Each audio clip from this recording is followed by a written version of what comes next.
Orang Kristen jangan suka dendeman lagi. Berubah. Aku khotbah tuh soal kepahitan, mengampuni, udah ulang-ulang sampai berbusa. Ayo berhenti, jangan suka dendam sama orang. Jangan simpan kemarahan dalam hati, rugi sendiri. Jangan suka bertengkar. Orang Kristen gak boleh berantem, malu-maluin nama Tuhan. Fitnah hendaklah dibuang dari antara kamu. Zaman sekarang kok masih fitnah, gak laku itu. Amin. Berkatalah yang benar. Katakan ya bila ya, katakan tidak bila tidak. Lebih daripada itu berasal dari si iblis, kata Tuhan. Amin. Kemudian orang Kristen gak boleh jahat. Dengerin. Jangan sampai iblis minder sama kamu. Kok kamu lebih jahat dari saya, dia bilang. Iblis kaget. Ada loh yang lebih jago dari gue, kata dia. Kalau gue dokter, dia profesor, kata gitu. Kalau Anda tertanam di tempat yang tepat, saya yang kelima, kita baca sama-sama. Akulah pokok anggur dan kamulah ranting-rantingnya. Barang siapa tinggal di dalam aku dan aku di dalam dia, ia berbuah banyak. Sebab di luar aku, kamu tidak dapat berbuat apa-apa. Kalau kita itu berada di tempat yang tepat, di mana Kristus yang menjadi pokok dalam hidup kita dan kita tinggal di dalam Kristus, hidup kita pasti berbuah banyak. Katakan hidup saya pasti berbuah. Tanda hidup yang berbuah, yang pertama, ada perubahan hidup ke arah yang lebih baik. Banyak orang yang hidupnya berubah tapi belum tentu ke arah yang lebih baik. Tapi orang yang tertanam di tempat yang tepat, ada perubahan hidup ke tempat yang lebih baik. Lukas 3 ayat 8, Yesus berkata, hasilkanlah buah-buah yang sesuai dengan pertobatan. Ayat 9 dibilang gini, kapak sudah tersedia pada akar pohon dan setiap pohon yang tidak menghasilkan buah yang baik akan ditebang dan dibuang ke dalam api. Katakan buah yang baik. Tuhan mau hidup kita berbuah. Salah satu makna berbuah adalah perubahan hidup. Perubahan hidup ke arah yang lebih baik. Orang kalau bilang dia bertobat, harusnya ada buahnya. Katakan amin. Nah, perubahan hidup yang seperti apa sih? Efesus 4 mengajarkan dengan bahasa yang sangat praktikal. Di ayat ke-22, yaitu bahwa kamu berhubung dengan kehidupan kamu yang dahulu, harus menanggalkan manusia lama yang menemui kebinasaannya oleh nafsunya yang menyesatkan, supaya kamu dibaharui di dalam roh dan pikiranmu, dan mengenakan manusia baru yang telah diciptakan menurut kehendak Allah di dalam kebenaran dan kekudusan yang sesungguhnya. Nah, perubahan hidup seperti apa? Mulai di ayat 25. Karena itu buanglah dusta, dan berkatalah benar seorang kepada yang lain, karena kita adalah sesama anggota. Katakan kanan kirimu, jangan suka berdusta. Perubahan hidup yang lebih baik artinya gini, kalau dulu Anda tukang bohong, setelah bertobat, buah pertobatan Anda adalah Anda gak suka bohong. Anda tahu bohong itu menjadi suatu hal yang biasa buat orang yang biasa berbohong. Menjadi sebuah kebiasaan yang sangat sulit dihentikan. Tapi kalau Anda mau sungguh-sungguh bertobat, Anda harus berubah ke tempat yang lebih baik. Belajar tidak berbohong lagi. Ayat 26 berkata gini, apabila kamu menjadi marah, janganlah berbuat dosa. Janganlah matahari terbenam sebelum padam amarahmu. Nah, kalau dulu sebelum kita bertobat, kita kalau mau marah tuh seenak perut ya. Mau marah, marah aja gitu. Nggak lihat orang, nggak lihat waktu. Di depan orang, di depan umum berantem. Saya naik pesawat terbang kemarin pulang dari Sumba ke Jakarta. Udah saya capek, saya pengen istirahat. Di depan saya ada drama Korea. Istrinya mabok, suaminya marah. Istrinya tabok-tabokin suaminya. Pramugari dipanggilin terus, ting-tang, ting-tang. Aduh, saya kasihan banget, pramugarinya Kristen lagi. Saya tahu dari mana karena saya tawarin dia, Mbak mau nasi babi guling, mau dia. Ya. Nah, kemudian kita kalau dulu belum kenal Tuhan, nggak tahu malu. Betul nggak? Mau berantem, berantem aja, mau marah, marah aja. Maki-maki orang seenaknya. Tapi kalau Anda sudah lahir baru, Anda sudah tinggal di dalam Tuhan, hidup melakukan firman adalah gini, kalau kamu marah berarti masih bisa marah nggak? Orang yang sudah mengenal Kristus masih bisa marah nggak? Tahukah Anda bahwa Yesus juga bisa marah? Tetapi jangan berbuat dosa, kata firman Tuhan. Janganlah kamu marah sampai matahari terbenam. Jadi marah tuh jangan lama-lama. Nanti cepat tua.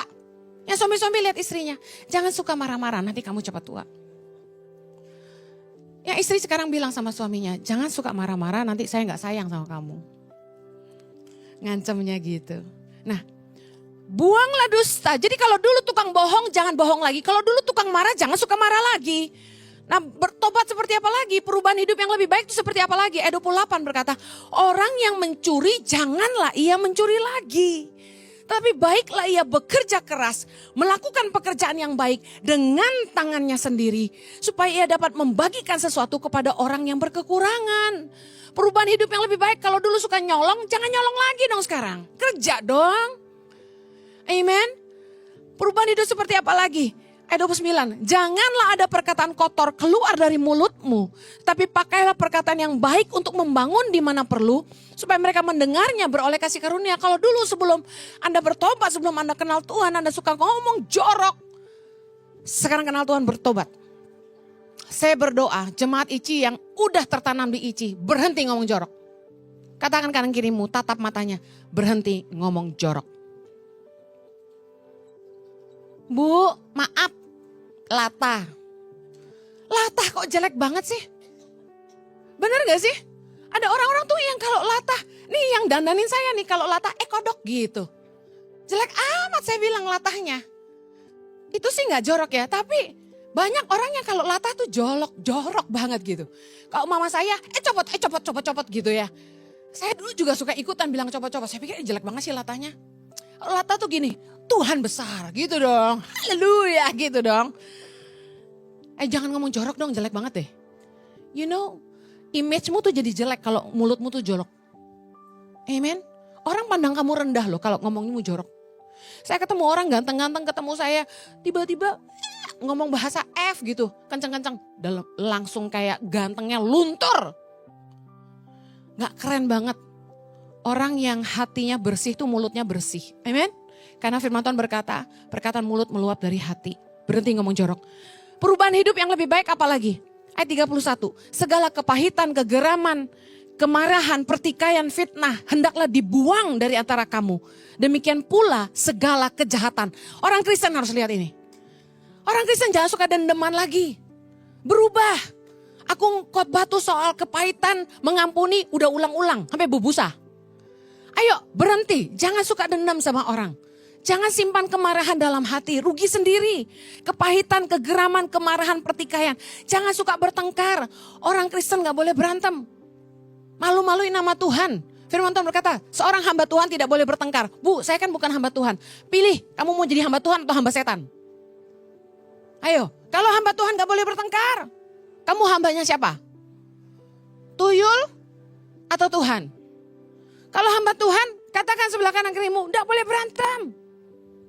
Malu-maluin nama Tuhan. Nih, fitnah hendaklah dibuang dari antara kamu. Fitnah itu lebih kejam daripada fitness. Saya gak mau fitness, soalnya tuh PT-nya pasti merintah-berintahin saya. Belum, teruskan gitu. Saya gak suka, makanya saya gak mau fitness ya. Nah, jangan suka fitnah. Firman Tuhan bilang gini, fitnah hendaklah dibuang dari antara kamu. Zaman sekarang kok masih fitnah. Gak laku itu. Amin. Berkatalah yang benar. Katakan ya bila ya, katakan tidak bila tidak. Lebih daripada itu berasal dari si iblis, kata Tuhan. Amin. Kemudian, demikian pula segala kejahatan. Katakan sekali kanan kirimu, orang Kristen gak boleh jahat.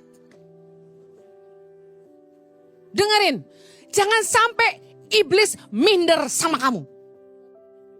Kok kamu lebih jahat dari saya, dia bilang. Iblis kaget. Ada loh yang lebih jago dari gue, kata dia. Kalau gue dokter, dia profesor, kata gitu. Kalau Anda tertanam di tempat yang tepat, saya yakin ada pertumbuhan di situ. Ada perubahan yang lebih baik di situ.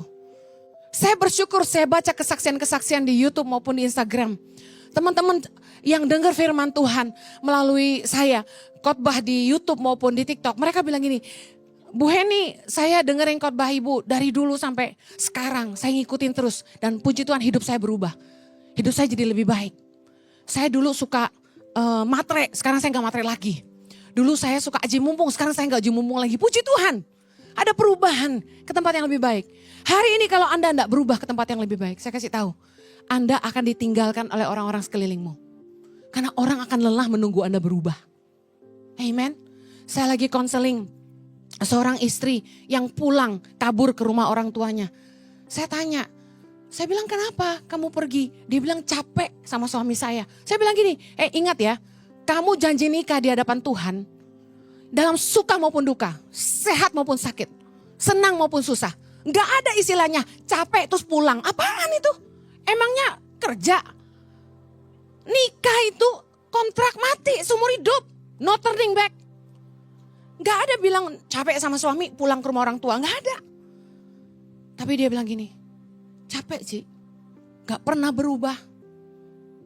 Ulangi terus, ulangi terus, ulangi terus. Dengar jemaat Tuhan, kamu harus bertumbuh. Anda harus mau bertumbuh. Kalau Anda tidak bertumbuh ke tempat yang lebih baik, Anda akan jadi kayu yang dibuang dan dibakar. Kapak sudah tersedia pada akar pohon, kata Yesus. Siapa yang tidak berbuah yang baik akan ditebang. Anda tidak punya pilihan. Anda mau bertobat atau mati, itu aja. Kalau Anda tidak mau berubah, keluargamu tidak akan tahan sama kamu. Coba Anda jadi angry bird terus. Julukan saya tuh sama orang yang pemarah. Gak akan ada yang betah deket-deket sama Anda.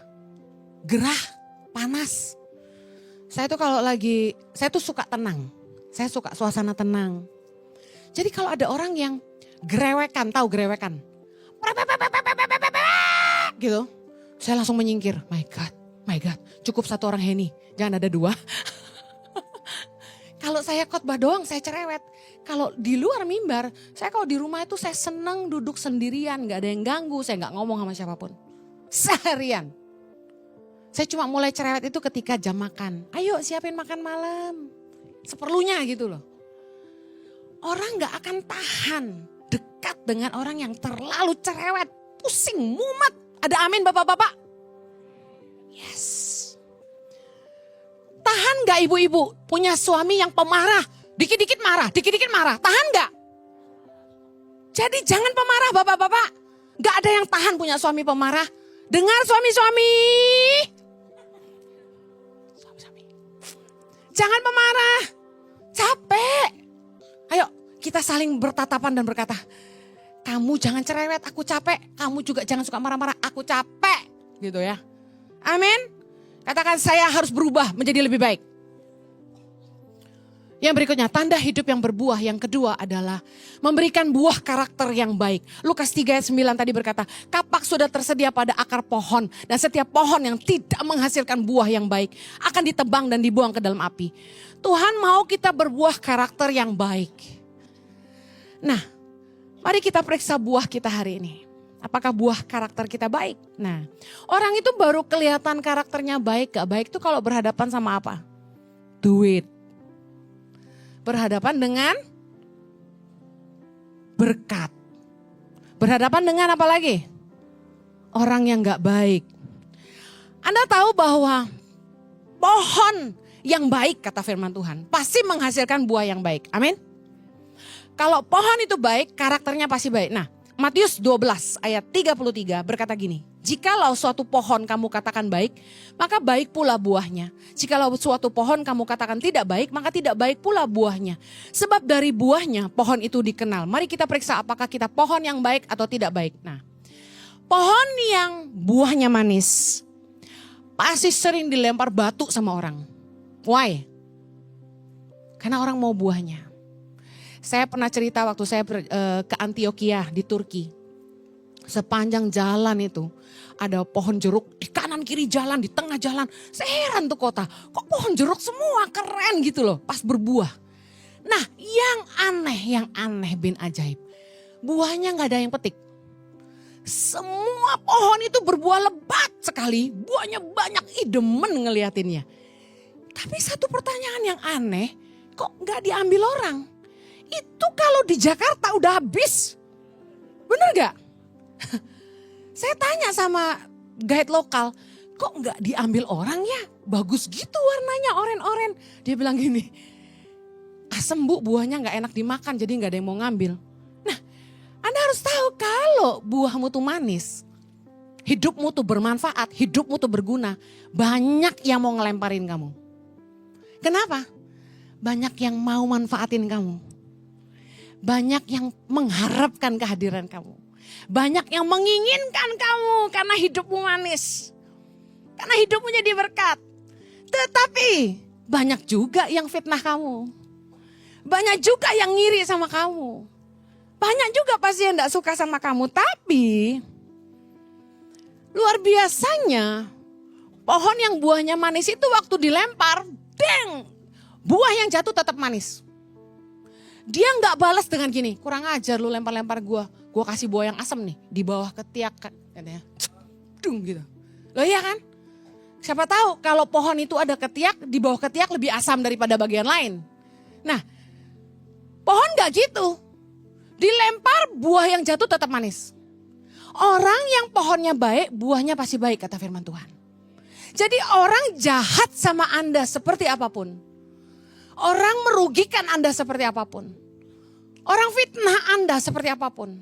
Kalau Anda tuh orang yang baik, Anda tidak akan balas jahat. Anda tidak akan merespon dengan jahat. Karena buahmu tuh baik. Kamu tidak akan balas kejahatan dengan kejahatan. Nah, orang akan ketahuan buah karakternya baik atau enggak tuh justru ketika dia diproses. Ketika kamu tertanam di tempat yang tepat. Jangan berpikir semuanya baik sama kamu. Akan ada orang-orang yang mengasihi kamu. Orang-orang yang senang dengan kehadiranmu. Karena hidupmu jadi berkat. Amin. Tapi ingat. Ketika kamu tertanam di tempat yang tepat. Kamu juga harus siap-siap berhadapan dengan orang-orang yang tidak suka sama kamu.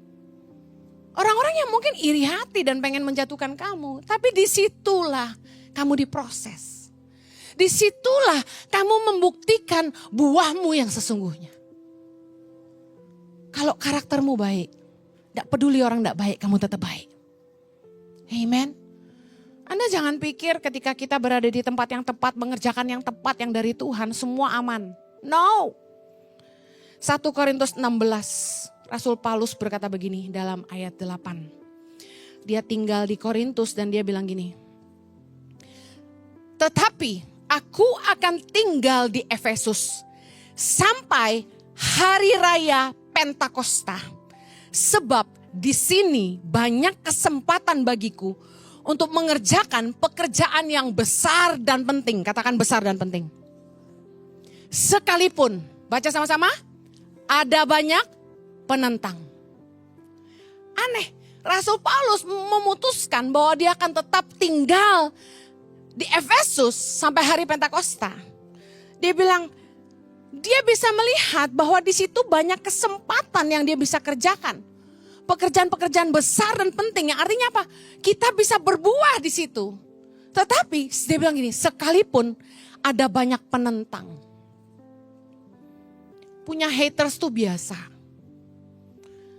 Tapi yang Anda harus pastikan, lebih banyak presentasi orang yang diberkati, prosentasi orang yang diberkati dengan kehadiranmu.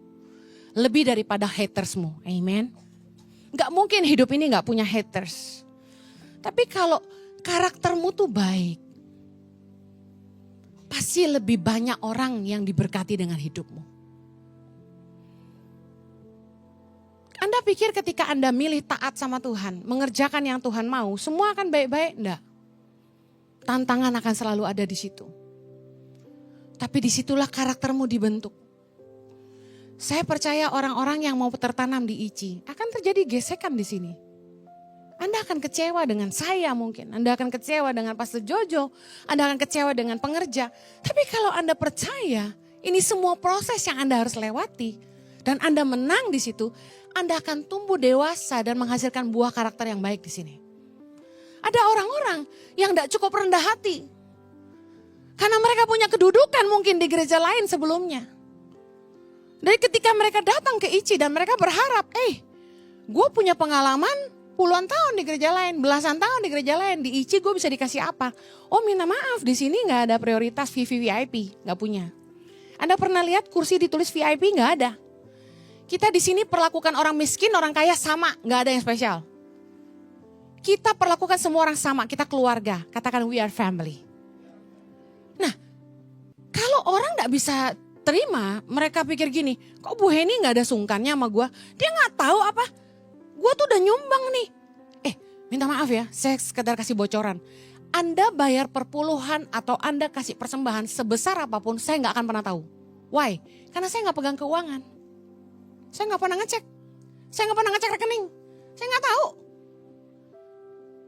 Jadi kalau Anda berharap karena sudah memberi diici jadi harus dihormati, Anda berada di tempat yang salah.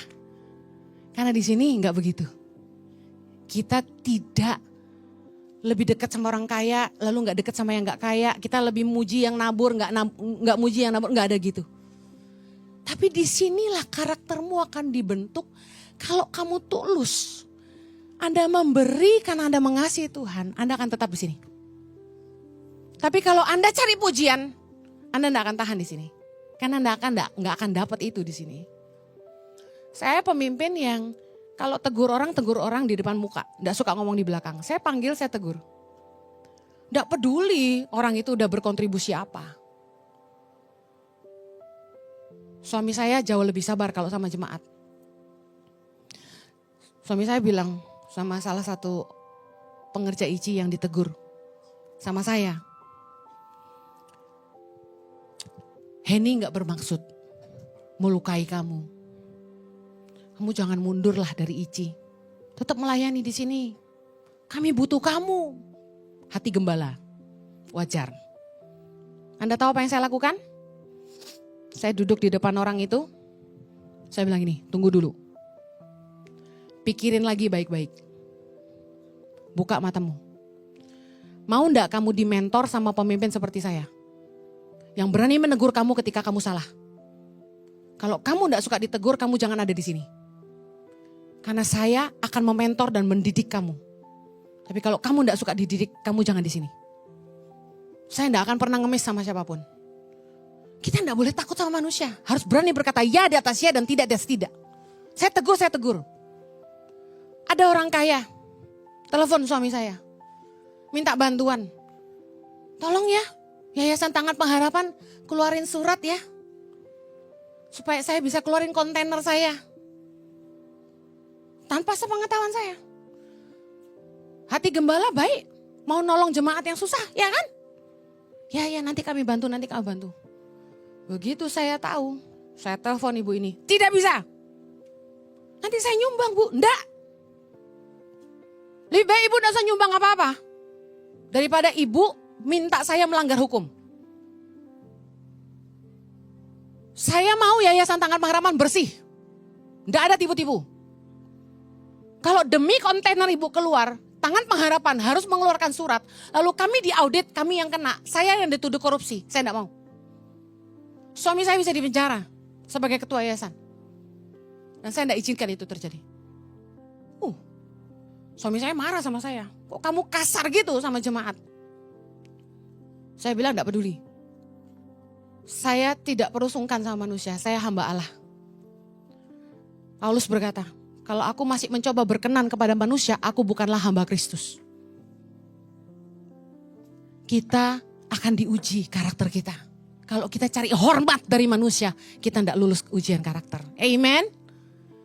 Mari berdiri di atas kebenaran, melahirkan buah-buah kebenaran. Yang berikutnya, tanda hidup orang berbuah. Menghasilkan buah-buah kebenaran. Tadi buah karakter yang baik.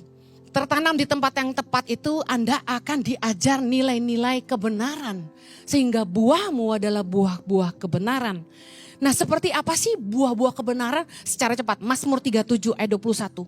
Orang fasik meminjam dan tidak membayar kembali. Tetapi orang benar adalah pengasih dan pemurah. Mari cek, apakah Anda punya buah kebenaran? Buah kebenaran adalah gini, pengasih dan pemurah. Kalau ngutang bayar. Jangan suka ngerugin orang. Itu buah kebenaran. Buah kebenaran, pengasih dan pemurah. Kalau pinjam, bayar kembali.